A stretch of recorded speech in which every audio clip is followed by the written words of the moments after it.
Olá, Antônio. Olha só, nós vimos no episódio passado sobre as bibliotecas e sobre a tipografia missioneira. E qual vai ser o assunto de hoje? Estou curiosa. Olá, Matilde! Hoje conversaremos sobre as práticas indígenas de escrita e de leitura existentes no cotidiano missioneiro.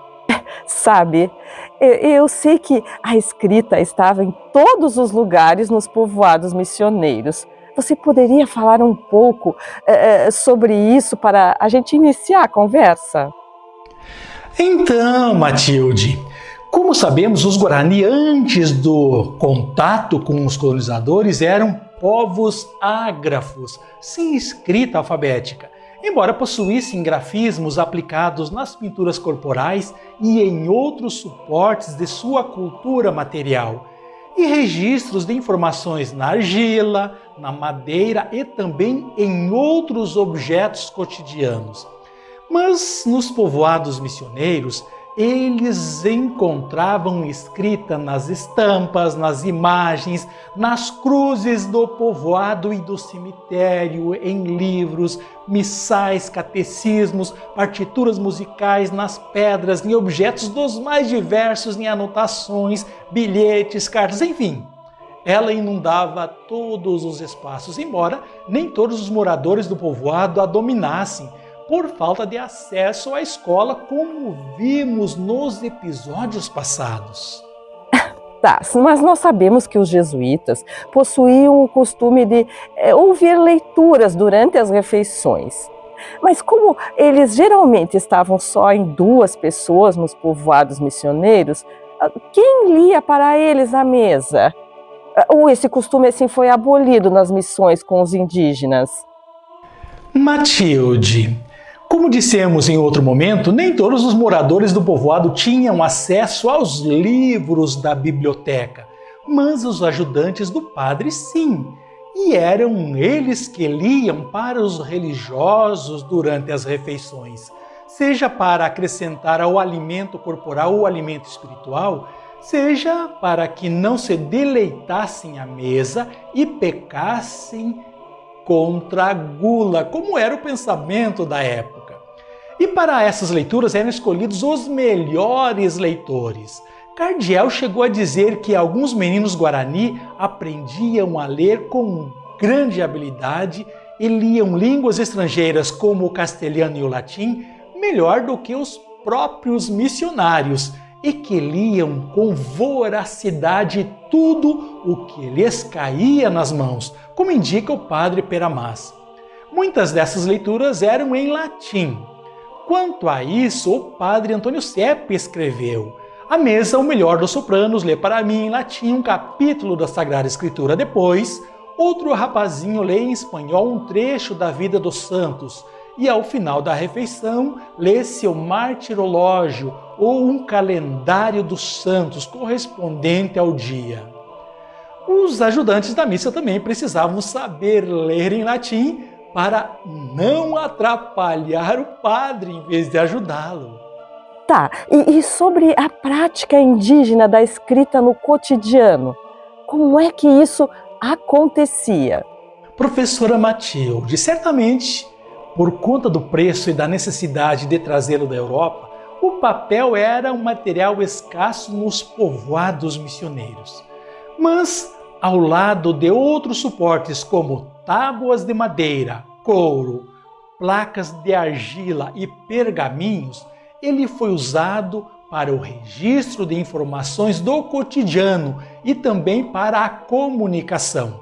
Por exemplo, as atividades realizadas nos povoados sempre contavam com supervisores ou secretários indígenas que anotavam dados observados diretamente da realidade, para que os missionários pudessem ter em mãos informações referentes ao povoado, fossem aquelas relacionadas aos trabalhos realizados, a quantidade de produção alcançada em determinado período nas oficinas, nas roças, nas casas, como na fiação de algodão ou lã, referente a pessoas presentes ou ausentes nas atividades religiosas ou de trabalho, ao número de confissões e comunhões, à quantidade e propriedade de bens depositados nos armazéns comuns, aos interessados no casamento, às atividades, debates e decisões ocorridas no cabildo ou a quem era enviado para as guerras. Enfim, a escrita cumpria uma função administrativa e dela os indígenas participavam ativamente.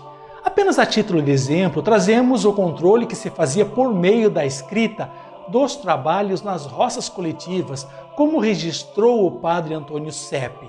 Abre aspas. Em cada grupo não se deve colocar mais do que 10 pessoas conforme suas tarefas, designando para cada grupo um supervisor ou secretário, que terá seus nomes escritos em um vacapi, um couro de vaca, como o fio de cada um, assim como os músicos os contam aos domingos para saber quem faltou à missa, fecha aspas. Doblas escreveu como isso funcionava. Acima punham-se os nomes das pessoas e abaixo deles havia fios de cores e com adornos diferentes, referentes a cada pessoa. Como cada um sabia o fio que lhe correspondia, bastava puxá-lo para saber quem estava presente ou não. A escrita também tinha grande importância na catequese, que era realizada pelos indígenas letrados, mas acabou sendo utilizada igualmente como espaço de resistência pelos indígenas. Sei. O assunto é longo, mas a gente podia conversar sobre a relação entre a escrita e a resistência? Vamos lá, Matilde. Para isso, vou utilizar, dentre tantos registros, 2 que considero exemplares. O primeiro é uma carta escrita em Guarani pelos caciques do povoado de San Inácio, em 1630, na qual denunciam os maus tratos que recebiam dos encomendeiros espanhóis na colheita da erva mate. Trata-se do registro de uma grande assembleia na qual os indígenas do povoado resolveram escrever uma carta para o rei, em Guarani, pedindo aos padres jesuítas que a fizessem chegar a ele. Na carta, eles informam que não queriam mais colher erva em Maracaju, próximo a Sete Quedas, abre aspas. Aqueles matos de Maracaju estão cheios de ossos de nossa gente. O templo só guarda ossos de mulheres, mas os ossos de nosso pessoal estão jogados no Maracaju. É por isso que a gente ficou empobrecida, sem casa e sem roça, passando muita necessidade, sem pessoas, sem filhos, sem irmão. Por isso não queremos mais ir para lá nem enviar nossos filhos, fecha aspas. Outro caso do uso da escrita como forma de resistência é a intensa troca de bilhetes e cartas entre os indígenas, geralmente escritos em Guarani, que enfrentavam os exércitos da Espanha e de Portugal na Guerra Guaranítica.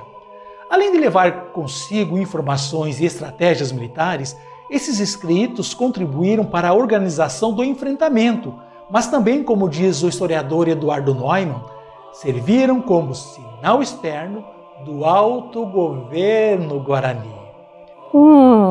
Muito interessante essa abordagem, Antônio. Espero que tenhas gostado do assunto tratado nesse episódio. Até o próximo Água de EVT. Obrigado!